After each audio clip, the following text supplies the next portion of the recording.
Moi, le tunnel du soir, je trouve ça bien plus dur que toutes les épreuves de Fort Boyard, même celles où je plonge la main dans la boîte à migales. Surtout les soirs de semaine où mon conjoint travaille et où je me retrouve seule avec les enfants.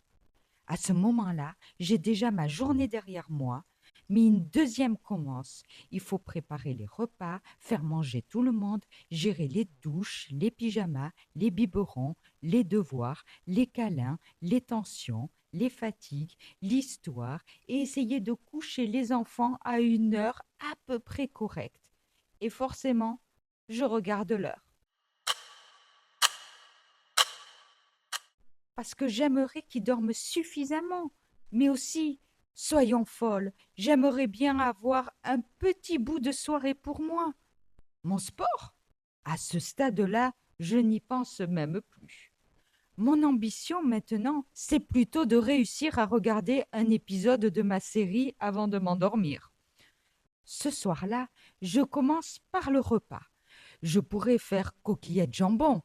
Ce serait rapide, efficace et probablement beaucoup mieux accueilli. Mais non, je veux leur préparer un repas équilibré. Alors je cuisine tout en surveillant les enfants, en répondant aux demandes et en essayant de ne pas faire cramer ce que j'ai sur le feu. Enfin, tout est prêt. Allez, mon cœur, mange. Puis goûte au moins. Et quelques minutes plus tard, mais goûte avant de dire que tu n'aimes pas. Le petit n'en veut pas. Il pousse son assiette. Je regarde l'heure. Puis il attrape l'assiette et la retourne. Bingo, la moitié par terre. Et là, je crie une première fois. Mais non, ça suffit maintenant. Je ramasse en me disant que finalement, les coquillettes jambon auraient été une meilleure idée. Mais pas le temps de méditer sur mes choix culinaires. Étape suivante, la douche.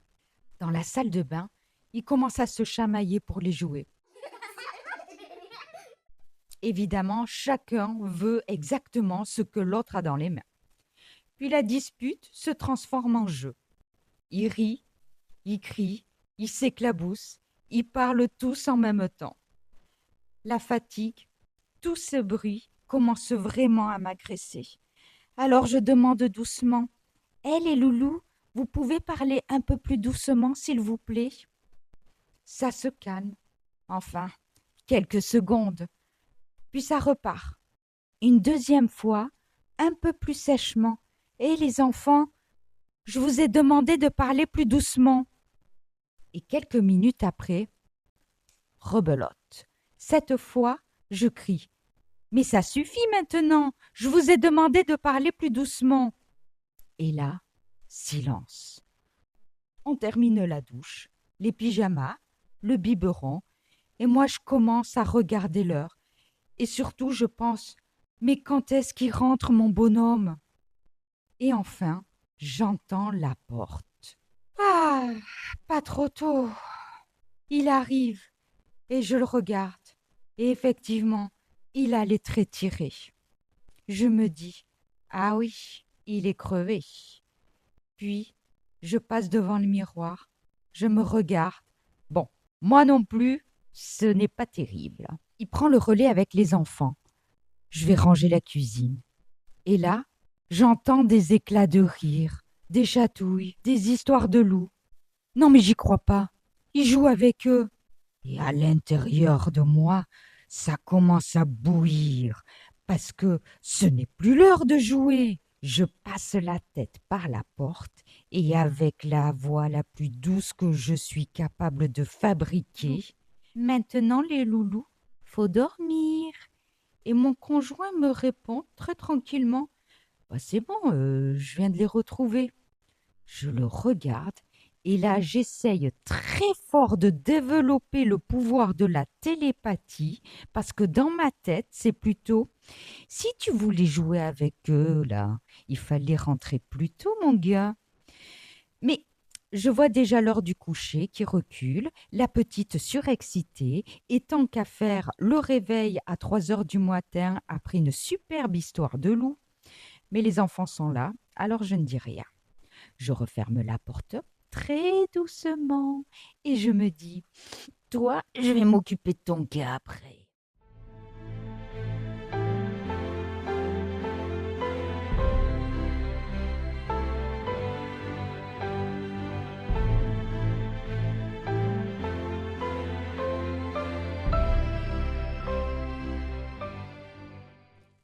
Bienvenue dans cet nouvel épisode. Moi, c'est Léonore, coach spécialisée dans la charge mentale des mamans. Et aujourd'hui, on va comprendre pourquoi tu peux parfois t'énerver contre les enfants alors que tu les adores.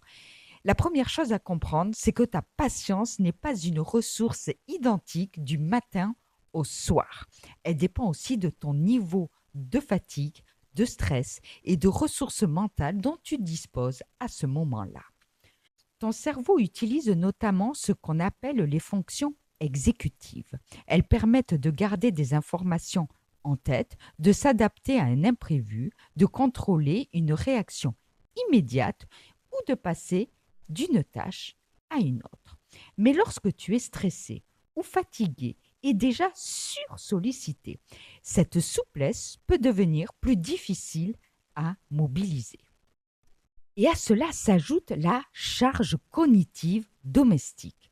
Ce n'est pas seulement faire, c'est anticiper les besoins, se souvenir de ce qu'il ne faut pas oublier, décider, prévoir la suite, vérifier que tout a été fait.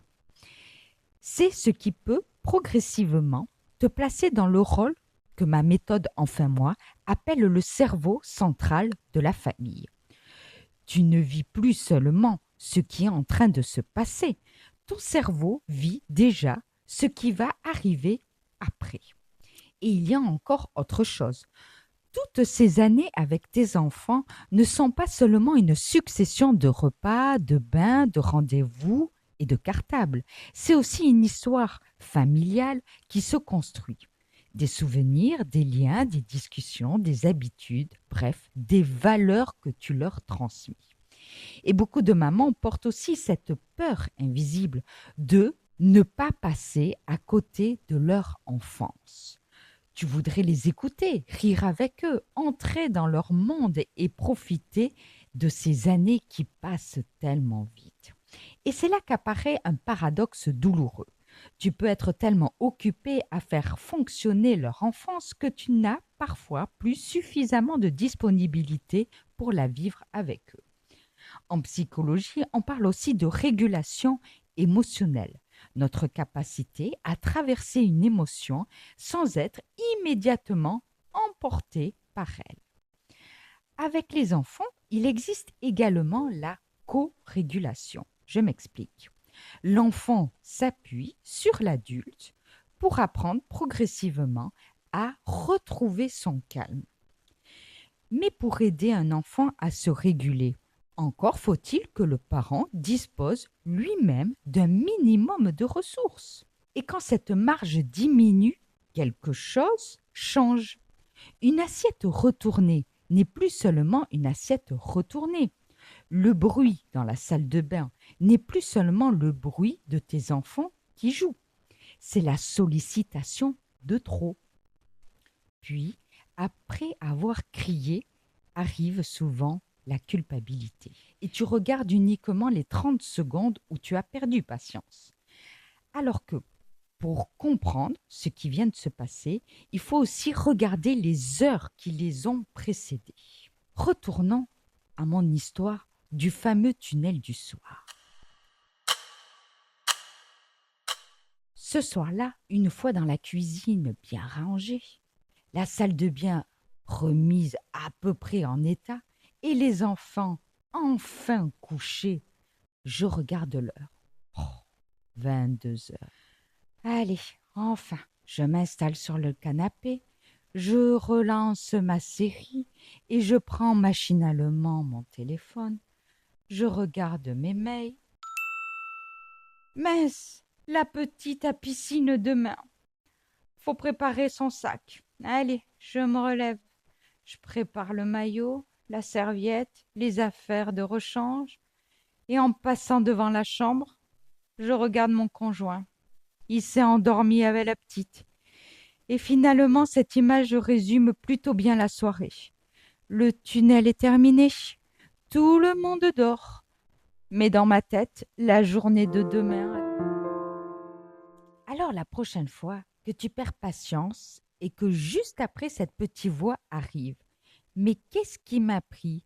Pourquoi j'ai crié comme ça? Et parfois même, est-ce que je suis une mauvaise mère? Essaie de ne pas regarder uniquement les 30 secondes pendant lesquelles tu as crié. Regarde aussi tout ce qui s'est passé avant, tout ce que tu as porté, tout ce que tu as anticipé, tout ce que tu as contenu, toutes les décisions que tu as prises, toutes les sollicitations auxquelles tu as répondu et demande-toi qu'est-ce que je portais déjà avant de perdre patience? Parce que tu peux aimer profondément tes enfants, être une maman attentive, patiente, aimante, et parfois avoir dépassé ta limite. Avoir crié ne raconte pas à lui seul quelle maman tu es. En revanche, ça peut être un signal. Le signal que quelque chose dans ton quotidien te demande peut-être plus que ce que tu peux continuer à porter seul. Et ce signal-là mérite d'être écouté. C'était Léonore, coach spécialisée dans la charge mentale des mamans. Prends soin de toi et on se retrouve très vite dans le prochain épisode.